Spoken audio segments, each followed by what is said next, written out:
Now, say what you will about Star Wars The Last Jedi itself, and over the last year and a half I have certainly done that. But one thing I've said time and time again is that I found it rather, shall we say, curious that Lucasfilm and Disney would take such a risk with the character of Luke Skywalker in that film.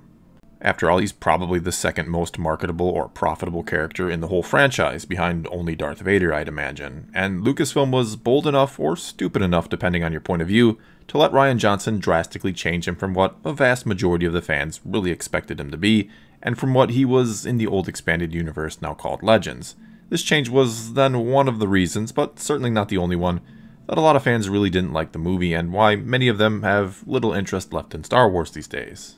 And though I know a lot of those disgruntled fans feel like Lucasfilm and or Disney just doesn't care that they didn't like Episode 8, after all they remained completely silent on the matter in an official capacity, even as some of their own associates and a portion of the media attacked the fans that didn't like the movie, going so far as to call them sexist for taking issue with the lead character Rey, though oddly enough, a little over a decade ago now when fans took issue with Hayden Christensen's portrayal of Anakin Skywalker, his gender was never once brought up, but now with Rey that somehow has to be the main complaint against her by the fans.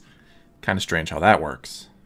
Anyway, not to get sidetracked by that topic, I know a lot of fans feel like Disney and or Lucasfilm just doesn't care, and I don't blame you for thinking or feeling that way, and I'm certainly not here to defend them. The way they handled or didn't handle The Last Jedi backlash was sad and pathetic, to put it mildly, and I'm not saying they had to come out and apologize, because yeah, to be fair, there are plenty of fans who did like the movie, but something along the lines of, we understand some of you didn't like Episode 8 and we don't think you're terrible people because of it, well, that would have been nice. But of course they didn't do that, though that doesn't mean they didn't realize the problem they had on their hands and weren't going to try and fix it. And the moment that they announced that Mark Hamill would be in Episode 9 instead of at least trying to keep that a secret, though we'd all expect him to be in there as a Force ghost anyway, well, I pretty much knew they were moving into full-on damage control. Because then there was also these leaks or rumors that J.J. Abrams had met with George Lucas and discussed how to fix Luke in this final movie. Top that off with the name of Episode 9 being The Rise of Skywalker, and it's clear Lucasfilm realized or was told by their mouse overlord to fix what The Last Jedi had done to Luke Skywalker, and to see if they couldn't calm down and lure back some of those angry fans. Because even though there's that saying that all press is good press, I'm not sure Disney and Lucasfilm want the constant narrative around their fan base to be that a good portion of them are sexist trolls. However, this last movie in the saga isn't the only place they're going to try to further fix or explain Luke's actions or lack of action in The Last Jedi. The other sources of canon are going to be the main battleground for that, especially for the more die-hard fans. And it seems like the first shots in that war have been fired in the recently released comic book from Marvel, Age of Rebellion Luke Skywalker, which is set sometime shortly before the events of Return of the Jedi, and sees Luke take part in a mission to retrieve some fuel for the Rebel fleet.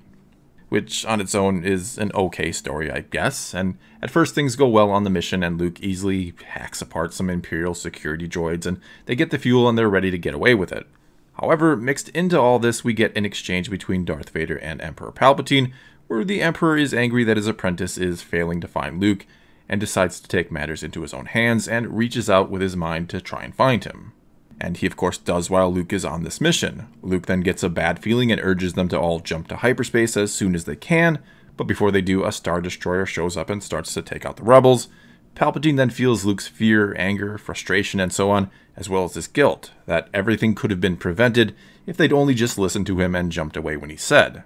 Luke then has a vision induced by Palpatine of just flying away from the battle, finding what looks like a peaceful little planet, submerging his X-Wing in the ocean or whatever body of water it is, and tossing away his lightsaber and living out the rest of his life in this pleasant little world.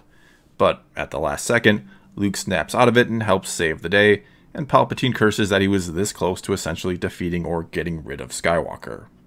Okay, now the comic itself is fine, I suppose. Some of the dialogue in it, especially Palpatine's, was a bit off in my opinion, but whatever. I'm not going to delve too deeply into all of that, and instead, I'm rather just going to focus on what's implied here, which is one of two things it seems. Either Palpatine planted the initial seed of doubt in Luke's mind, that he's the reason Luke would eventually give up and run away from the fight, out of grief or frustration,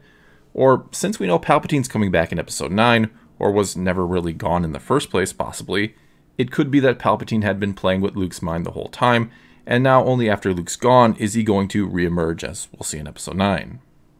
And I know some of you are going to say you don't care or it's too late and nothing can fix Luke, and that's fair enough. And short of some of the most epic and fantastic storytelling in history out of the other sources of canon, coupled with a great scene or two from Luke in Episode 9, well, I'm not sure I could ever fully accept the way Luke is in The Last Jedi, much less begin to enjoy that movie. Giving greater context after the fact might help somewhat, but I'm not sure it'll ever make things right.